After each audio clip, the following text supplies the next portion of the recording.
Bien-aimés dans le Seigneur, merci encore pour votre soutien. Merci pour votre amour et votre fidélité par rapport à votre chaîne YouTube. Aujourd'hui, j'aimerais faire notre méditation dans le livre de 1 Jean, le chapitre 5, le verset 4. La Bible dit « Parce que tout ce qui est né de Dieu triomphe du monde. Et la victoire qui triomphe du monde, c'est notre foi. » Bien-aimés dans le Seigneur, vous devez savoir que tous ceux qui sont nés de Dieu sont déjà des personnes, sont déjà des vainqueurs.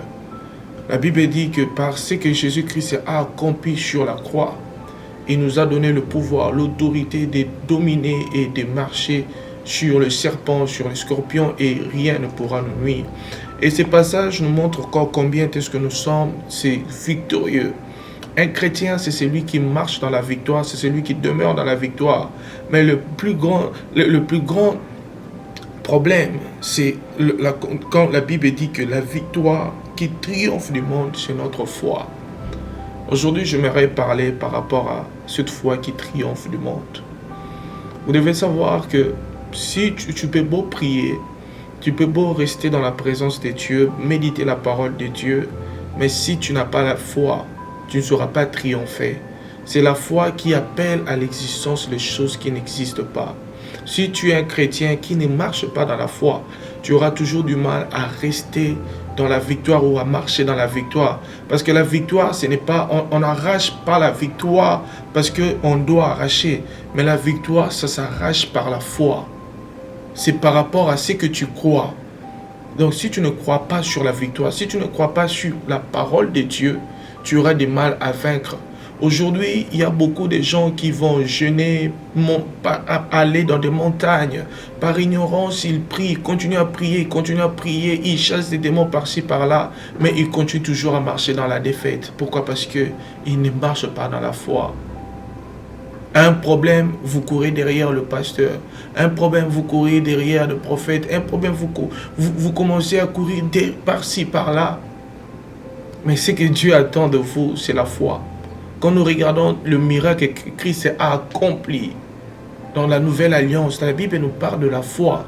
Il parlait toujours que ta foi t'a sauvé, ta foi t'a sauvé. La foi qui a poussé Pierre à dire à Jésus, je vais marcher sur les eaux, je vais marcher comme toi. Vous savez, la Bible nous dit dans le livre de 1 Samuel 17, 45, la Bible dit, David dit aux Philistins, tu marches contre moi avec l'épée, la lance et le javelot. Et moi je marche contre toi au nom de l'Éternel des armées, du Dieu de l'armée d'Israël que tu as insulté. Il avait déjà obtenu sa victoire avant même d'affronter Goliath. Parce qu'il a déclaré cette parole par la foi. Il a dit que moi je viens dans le nom du Seigneur. Il dit que je viens. Je marche contre toi au nom de l'Éternel des armées. David a compris que la victoire ne pouvait que s'arracher par la foi. David n'a pas regardé les javelots, n'a pas regardé l'épée, la lance qu'avait Goliath. Mais il a dit que j'avance avec toi. Il n'a pas dit que j'avance avec toi avec le pierre, non. Il n'a pas dit que j'avance avec toi avec la lance, non.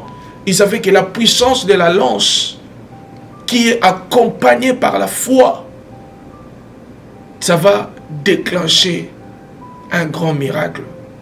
Bien-aimés dans le Seigneur, arrêtons d'être ce genre de chrétiens qui prient et qui méditent la parole sans la foi. La Bible dit, sans la foi, il nous est impossible d'être agréable à Dieu. Ce passage nous montre encore que la victoire qui nous aide à triompher, la victoire qui triomphe du monde, c'est notre foi. Bien-aimés dans le Seigneur, ne sois pas agité par rapport aux mouvements, aux circonstances de la vie, mais garde ta foi. C'est la foi qui te donne la victoire. Ce n'est pas le nombre de temps que tu prends dans la prière. Ce n'est pas combien de fois que tu jeûnes, non. Ce n'est pas de jeûne ou de prière ou la montagne qui te donne la victoire, non. C'est la foi qui donne la victoire. David a compris que sa foi face à Goliath ne pouvait que lui donner la victoire parce qu'il croyait à Dieu. Il faisait confiance à son Dieu. Parce qu'il sait que notre Dieu est le véritable Dieu. Et en dehors de lui, il n'y a point d'autre Dieu. La foi te pousse à croire à Dieu. La foi te pousse à faire confiance en ton Dieu. Même quand tu vois que les choses semblent aller difficiles, les choses sont difficiles, tellement des hésitations par-ci, par-là. Mais quand tu as la foi, tu fais confiance à Dieu. Quand tu as la foi et quand tu fais confiance à Dieu, tu plais déjà à Dieu. Et quand tu plais à Dieu, face aux démons, Christ n'a pas passé son temps à aller prier pour chasser, combattre des démons. Mais quand il venait devant les démons fuyaient. Les démons fuyaient. Pourquoi? Parce que la foi nous aide à marcher dans la victoire. Vous devez savoir que notre conduite, ce n'est pas par la vue. Parce que la vie parfois va te déstabiliser. La vie parfois va te pousser encore à marcher dans la peur. Quand tu vas voir que, oh, mais Goliath, il est tellement géant. Comment est-ce que je peux affronter cet homme avec une lance? Mais quand tu as la foi, tu vas comprendre que même la grandeur de mes problèmes, j'ai un Dieu qui est plus grand que ça.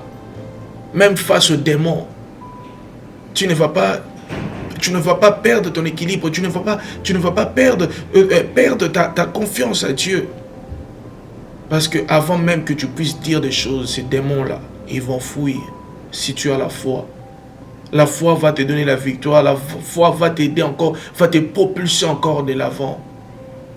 Bien-aimés dans le Seigneur, je vous en supplie. Dieu vous en supplie. Mettons la foi dans notre vie de tous les jours. Marchons dans la foi. Demeurons dans la foi. La Bible nous dit, du passage que nous avons lu, la victoire qui triomphe du monde, c'est notre foi. La victoire qui triomphe du monde, c'est notre foi. Si tu veux triompher du monde, garde ta foi, marche dans la foi. Aujourd'hui, j'ai voulu partager ce sujet. C'est parce que c'est vraiment important. Car Christ a dit que dans les derniers jours, nombreux leur foi vont s'affaiblir. Que mon Dieu vous bénisse et qu'il vous aide encore à marcher dans la foi et qu'il fortifie nos foi et que nous puissions encore demeurer dans son amour. Soyez abondamment bénis dans le nom de Jésus. Merci, j'espère vous retrouver prochainement pour une nouvelle vidéo.